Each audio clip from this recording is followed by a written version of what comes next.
Welcome to channel दोस्तों। अभी हम लोग एडवांस एसईओ कोर्स की प्लेलिस्ट गो थ्रू कर रहे हैं, जिसमें से हम लोग ऑलरेडी 7-8 वीडियोस देख चुके हैं, पढ़ चुके हैं। ठीक है, इस पर्टिकुलर वीडियो में हम लोग बात करने वाले हैं कि हम अपने ब्लॉग पोस्ट के लिए कैसे मेटा डिस्क्रिप्शन लिखते हैं। मेटा डिस्क्रिप्शन जैसे किसी भी पर्टिकुलर कीवर्ड को आप सर्च करते हैं तो आपको गूगल में जो रिजल्ट मिलती है, और यहाँ पे जो भी टाइटल के नीचे जो आपको डिस्क्रिप्शन दिखता है ना, इसको बोलते हैं मेटा डिस्क्रिप्शन।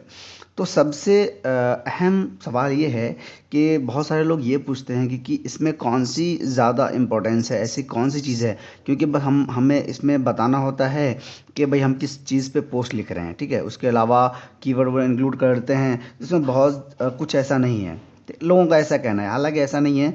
ये बहुत इंपॉर्टेंट चीज़ है। अगर आप देखें तो मेटा डिस्क्रिप्शन का मतलब ये होता है कि आपकी जो पोस्ट है, जैसे कि आपने इस कीवर्ड पे लिखा, ठीक है, और आपकी वेबसाइट यहाँ पे रैंक कर रही है। ठीक है, ये आपकी वेबसाइट रैंक कर रही है, और इस वेबसाइट पे जो भी इंफॉर्मेशन है, इन फील्ड में जो भी इंफॉर्मेशन यहाँ पे लिखी गई है, इन सभी इंफॉर्मेशन का जो शॉर्ट समरी होता है ना, उसमें यहाँ पे दिखाया गया होता है कि इस पर्टिकुलर पोस्ट में हम आपको क्या बताने वाले हैं। ठीक है, लोगों को मिसगाइड नहीं करना है, बल्कि बिल्कुल सही सही सीधा सीधा आंसर बताना होता है कि हम आपको इस पोस्ट में इस चीज़ से रिलेटेड जानकारी देने वाले हैं। ठीक है, अच्छा, एक चीज़ और मैं आपको बता दूं कि ये जो नीचे में आपको लिंक दिख रही है ना, ये लिंक दिख रही है, अक्सर सभी पोस्ट में दिखाया करती हैं वेल अथॉरिटी साइट में। इसको बोलते हैं स्ट्रक्चर स्निपेट। ठीक है, इसके बारे में भी हम लोग आने वाली वीडियोज़ में बातें करेंगे। इस पर्टिकुलर वीडियो में हम लोग ये बात करते हैं कि मेटा डिस्क्रिप्शन लिखने के लिए क्या क्या बेस्ट प्रैक्टिसेस हो सकती है, जो गूगल हमें गाइडलाइन करता है, ताकि हमारी पोस्ट जो गूगल में रैंक करे ना, वो आने वाले ज़माने में अगर कोई अपडेट अगर आती भी है तो उस अपडेट से कोई भी फ़र्क ना पड़े, बल्कि हमारी वेबसाइट अच्छी तरह से वेल ऑर्गेनाइज्ड हो और हमारी वेबसाइट को अच्छी ट्रैफिक मिले। ठीक है, क्योंकि हमारी वेबसाइट ऑल कहीं ना कहीं गूगल पर रैंक करने वाली होती है। ठीक है, चलिए तो हम लोग बात करते हैं। सबसे पहले हमारा इंपॉर्टेंट जो पॉइंट है यहाँ पे वो ये है कि आप जब भी अब पोस्ट लिखेंगे तो वहाँ पे मतलब मेटा डिस्क्रिप्शन लिखेंगे, तो उस डिस्क्रिप्शन में आपने 1 से 2 सेंटेंस ही मेटा डिस्क्रिप्शन लिखना है।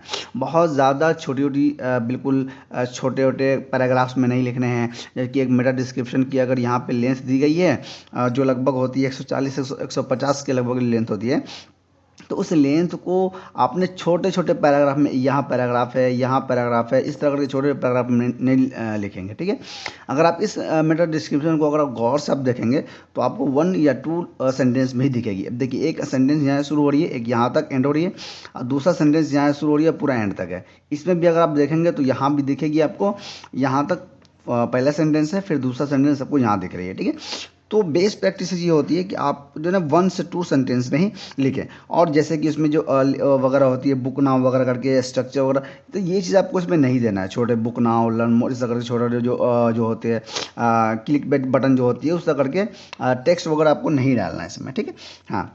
अब ये बात है कि जो आपका जो मेन कीवर्ड है यहाँ पे, ये जो मेन कीवर्ड है, इस मेन कीवर्ड को आप अपने मेटा डिस्क्रिप्शन में ज़रूर इंक्लूड करेंगे। ठीक है, बहुत ज़रूर, ये बहुत ज़रूरी है, क्योंकि आपकी वेबसाइट कहीं ना कहीं रैंक करने वाली है। तो आप ये देखेंगे कि आपकी जो कीवर्ड है, प्राइमरी कीवर्ड जिसको फोकस कीवर्ड बोलते हैं, उसको ज़रूर इंक्लूड करना है। और मेक श्योर करना है कि आप जब इसको इंक्लूड कर रहे हो तो आप उसे बिगिनिंग में इंक्लूड कर रहे हो। यहाँ पे अगर देखा जाए तो ये कहीं ना कहीं कीवर्ड ही है जो बिगिनर में इंक्लूड हो रखी है। तो अब इस तरह करके आपको इंक्लूड करना है। ठीक है, अब एक चीज़ और मैं आपको बताता हूँ कि जब आप टाइटल्स या मेटा डिस्क्रिप्शन लिखते हैं तो आपको प्रीव्यू टूल का इस्तेमाल करना है। ठीक है, अगर मैं आपको चलूँ यहाँ पर, 1 मिनट, मैं आपको बताता हूँ टाइटल प्रीव्यू। ठीक है, टाइटल में ही टाइटल प्रीव्यू के साथ ना वो मेटा डिस्क्रिप्शन की प्रीव्यू आपको दिखी जाती है। अब जैसे कि अगर आप यहाँ पे देखोगे, एग्जांपल के तौर पे मैं अपनी इस वेबसाइट का मैं आपको एग्जांपल देके चलता हूँ कि ये वेबसाइट है। ठीक है, इस वेबसाइट का अगर मैं यहाँ पे टाइटल अगर लेके बताऊँ, यहाँ पे देखिए तो आपको दिखेगा, गूगल में इस तरह दिखेगा, प्रीव्यू होगी। ठीक है, डिस्क्रिप्शन आप यहाँ पे देख सकते हैं। तो चलिए इनकी हम लोग डिस्क्रिप्शन एक बार चेक करके देख लेते हैं। ठीक है, एक बार यहाँ से हम लोग कॉपी करेंगे इसे, यहाँ से कॉपी करने के बाद यहाँ पे चलेंगे और इसको डिस्क्रिप्शन यहाँ पे पेस्ट करेंगे। तो आप देखिए यहाँ पे आपको डिस्क्रिप्शन दिख रही है। ठीक है, ये डिस्क्रिप्शन हो गई, ये टाइटल हो गई, और यहाँ पे आपके पोस्ट का यूआरएल कैसी एसईओ करेंगे उसकी भी हम लोग आगे बातें करने वाले हैं। ठीक है, चलिए, तो ये सब चीज़ें आप गूगल प्रीव्यू टूल का इस्तेमाल करके देख सकते हैं। हालांकि अगर आप वर्डप्रेस पे आपकी वेबसाइट है तो वर्डप्रेस पे जो भी एसईओ प्लगइन आप इस्तेमाल करते हैं, यूएस्ट एसईओ हो, चाहे रैंक मैथ हो, ऑल इन एसईओ, कोई भी एसईओ, तो वो आपको प्रीव्यू दिखा देती है कि आपकी वेबसाइट में जो टाइटल होगी ना वो कैसा दिखेगी, मोबाइल पे कैसा दिखेगी, लैपटॉप पे कैसा दिखेगी, यूआरएल कैसा होगा, डिस्क्रिप्शन कैसा होगा, सब कुछ वहाँ पे प्रीव्यू दिखाया जाता है। ठीक है, ये ब्लॉगर के लिए है कि ब्लॉगर के लिए अगर आप करते हैं